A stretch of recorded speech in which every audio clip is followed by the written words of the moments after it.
Masih soal harga. Ada yang bilang harga arsitek di sini kenapa mahal ya?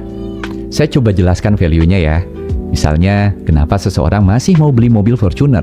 Padahal kalau cuma masalah harga kan bisa beli mobil Agya.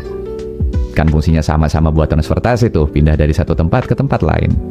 Atau kenapa masih beli tas Hermes? Padahal sebetulnya bisa aja kan pakai kresek. Toh sama-sama fungsinya nyimpen barang juga gitu.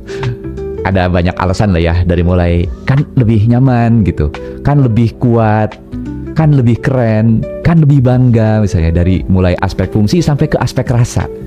Nah pertanyaannya, ada nggak sih mobil Fortuner yang dijual seharga mobil Agya?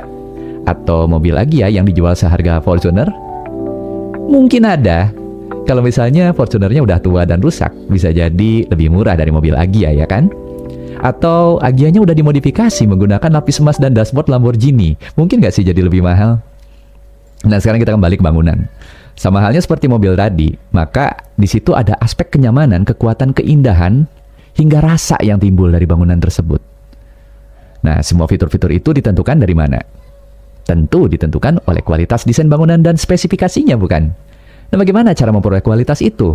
Tentu saja, kualitas itu dapat diwujudkan apabila ada perencanaan yang lengkap dan penuh pertimbangan dari setiap detail, baik luar maupun dalam bangunannya. Nah, dengan demikian, pengalaman dan pengetahuan dari perencana merupakan faktor utama penentu kualitas pertimbangan suatu perencanaan. Jadi, sebenarnya agak sulit sih kalau kita menilai hanya melalui label sepintas. Bisa jadi bangunan yang terlihat mewah sebenarnya murah, dan bangunan yang murah sebenarnya mewah. Nah, tapi yang menjadi poin di sini adalah bukan mewah atau murahnya suatu rumah, tapi seberapa desain rumah tersebut benar-benar memahami segala kebutuhan dan permasalahan Anda. Apakah memahaminya tersebut dari segi harganya, dari segi fungsi, dari segi rasa, dan memahami prioritas itulah adalah hal-hal yang menjadi perhatian Subars di setiap detail, baik itu dari luar bangunan sampai ke dalam bangunan, termasuk juga pelayanannya dari sebelum desain hingga purna bangun. Dan karena Subars sangat peduli akan berbagai hal itu, kami memastikan setiap detail dikerjakan oleh tim multidisiplin sesuai spesialisasi keahliannya masing-masing. Dan kami juga memiliki ratusan pengalaman menangani berbagai jenis klien di seluruh Indonesia. Nah, berdasarkan alasan inilah kami tidak ingin melanggar kode etik dan merusak ekosistem harga yang ada saat ini, atau mungkin menurunkan citra atau nilai rasa yang diperoleh dari klien kami dengan menurunkan harga. Dari sini Anda mungkin bisa paham ya kenapa harga Lamborghini misalnya yang baru tidak bisa disamakan dengan mobil Agya baru, walaupun sama-sama alat transportasi, atau sebuah kresek dibandingkan dengan tas Hermes.